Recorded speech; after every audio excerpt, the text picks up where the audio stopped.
ও গো আমার প্রাণের সখী, আছো কোন সীমানায়, শেষ বিদায়টা দাও না তুমি আমারে আশায়। প্রিয় দর্শক, আমি এই মুহূর্তে দাঁড়িয়ে আছি ভাটিয়াল ব্র্যান্ডের মেন ভোকালিস্ট সোহাগ ভাইয়ের স্টুডিওতে। দীর্ঘদিন কিন্তু তিনি বাংলার গান শুনিয়ে তরুণ হৃদয়ে সাড়া জাগিয়েছেন এবং তার গান কিন্তু দেশ ছাড়িয়ে বিদেশেও ছড়িয়ে গেছে এবং তিনি কিন্তু বলা যায় বাংলাদেশ নয় পৃথিবী বিখ্যাত এই বাঙালি সিঙ্গার। তো কথা বলবো তার সাথে। সোহাগ ভাই কেমন আছেন? আলহামদুলিল্লাহ। আপনি? জি, আমি ভালো আছি। সোহাগ ভাই, আপনার স্টুডিও এসে আসলে খুবই ভালো লাগছে। আপনি এই যে গানে আবার পুরো দমে ফিরে এসেছেন, এটা আমাদেরই চাওয়া ছিল। কেননা যখন ক্যাসেটের সময় ছিল তখন কিন্তু আপনার ক্যাসেট কিনে আপনার গান শুনে আমাদের বড় হওয়া। তো অনেক গান শুনেছি আপনার। এখন আপনার সময় কিভাবে কাটছে? গানের মানুষ গানে সময় কাটছে। আচ্ছা, আপনার গানে উঠে আসার যে স্ট্রাগল, সেই গল্পটি খুবই সংক্ষেপে যদি আমাদের কিছু শোনাতেন।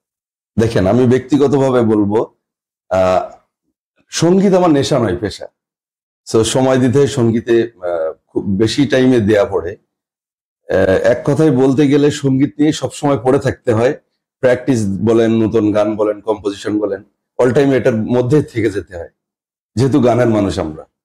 তো আপনার এই গানে উঠে আসার ভেতরে প্রাপ্তি বা আপনাদের যে সম্মান, সেটি তো অনেক পেয়েছেন, জীবনে অনেক কনসার্ট করেছেন, অনেক দেশে গিয়েছেন। তো কি মনে হলো আপনাদের শিল্পীদের জীবন আর সাধারণ মানুষের তুলনায় কতটা অতুলনীয়?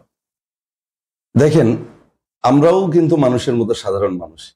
হয়তো উপর আল্লাহ একটা প্রতিভা দিছে যে আমরা গান গাইতে পারি। গান কিন্তু অনেকে গাইতে পারে, কিন্তু এক একজন মানুষ, মানে এক একজনের কাছে মানুষের সম্মান কিন্তু এক এক রকম। ধরেন, আমার যে মানুষগুলা রেসপেক্ট করে বা ভালোবাসে, আমি মনে করি তাদের কাছে হয়তো আমার কোনো জিনিস ভালো লাগছে, হয়তো বা সে কারণে ভালো লাগতে পারে। আবার কিছু কিছু মানুষ আছে এগুলো নেগেটিভ নেয়, তাদের কাছে হয়তো বা খারাপ লাগতে পারে, কিন্তু সম্মানের জায়গাটা অবশ্যই বেশি। সোহাগ ভাই, আপনার এমন কোনো কি ঘটনা রয়েছে যে কোনো ভক্তের পাগলামি আমাদেরকে একটু শেয়ার করবেন? ভক্তের পাগলামি বলতে 2013 সালে আমরা কলকাতায় একটা কনসার্টে গেছিলাম।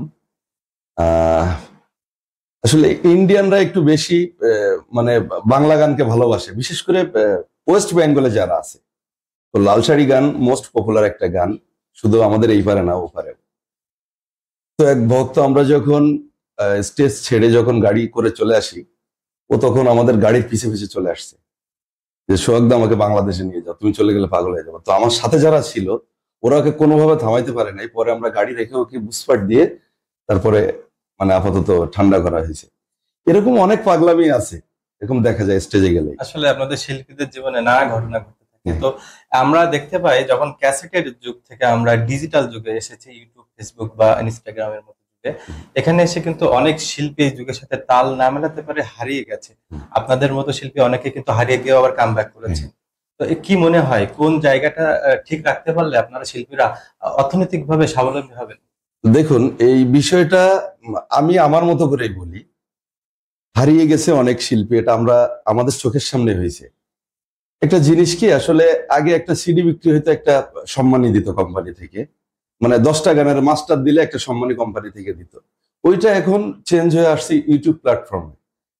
তো সেই হিসাব করে বলতে গেলে মানে ফিনান্সিয়াল কিন্তু সাইডটা কিন্তু ঠিক আছে, এটা সত্যি কথা। ফিনান্সিয়াল সাইডটা ওভারঅল আগের মতোই আছে, কিন্তু খরচের ব্যাপারটা যে বাড়া কমা, এই জন্য অনেকে হারিয়ে গেছে। মানে একটা গান কম্পোজ করতে হয়, লিরিকিস্ট যে আছে তাকে পেমেন্ট করতে হয়, যে সুরকার আছে তাকে দিতে হয়, মানে ওভারঅল মিলে অনেকে টাকা ব্যাকআপ করতে পারতেছে না। তো সেই হিসাবে আমি মনে করি অনেকে সাইলেন্ট হয়ে গেছে।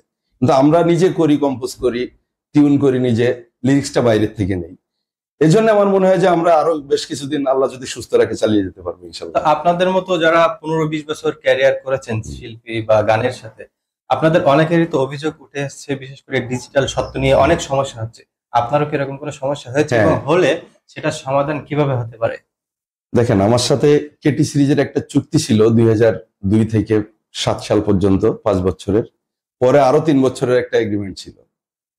তো এই 8 বছরে টোটাল আমি 381টা গান কেটি সিরিজকে দিয়েছি।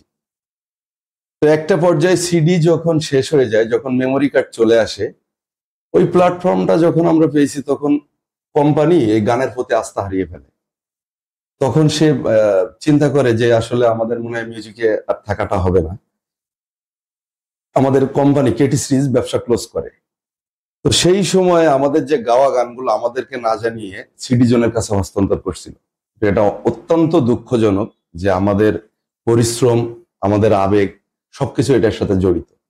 আর আমি বিশেষ করে কেটি সিরিজকে বলবো, বুলু ভাইকে যেন বলে দেয় আমাদের পুরানো গানগুলা আমাদের আমাদের দিয়ে দিতে আর কি। আর বুলু ভাইকে রিকোয়েস্ট করব উনি এই বিষয়টা নিয়ে আমাদের সাথে মিসল করুক, এটা আমি আপনাদের মাধ্যমে চাই। অবশ্যই নতুন বাংলাদেশ আপনাদের শিল্পীদের চাওয়া যেন পূর্ণ হয়, সে চেষ্টায় থাকবে।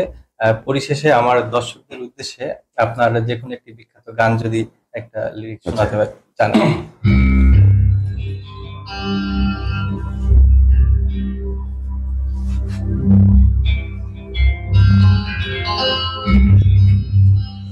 ওগো আমার প্রাণের সখী, আছো কোন সীমানা, শেষ বিদায়টা দাও না তুমি আমারে আশা। ওগো আমার প্রাণের সখী, আছো কোন সীমানায়, শেষ বিদায়টা দাও না তুমি আমারে আশায়।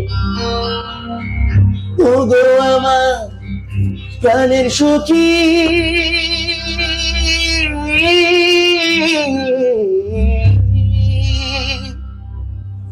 Thank you. সোহাগ ভাই, গ্লোবাল টেলিভিশনে সময় দেওয়ার জন্য আপনাকে অনেক ধন্যবাদ। ধন্যবাদ আপনাকেও এবং গ্লোবাল টিভিকে আমার পক্ষ থেকে অনেক অনেক শুভেচ্ছা অভিনন্দন। ভালো থাকবেন। প্রিয় দর্শক, দেখছিলেন সোহাগ ভাই তার কামব্যাক করার কথা কিন্তু জানাচ্ছিলেন। অনেক শিল্পী কিন্তু কামব্যাক করতে পারে না, যুগের সাথে তাল মিলিয়ে চলতেও পারে না। তিনি কিন্তু দেখিয়ে দিয়েছেন কিভাবে ফিরে আসা যায়।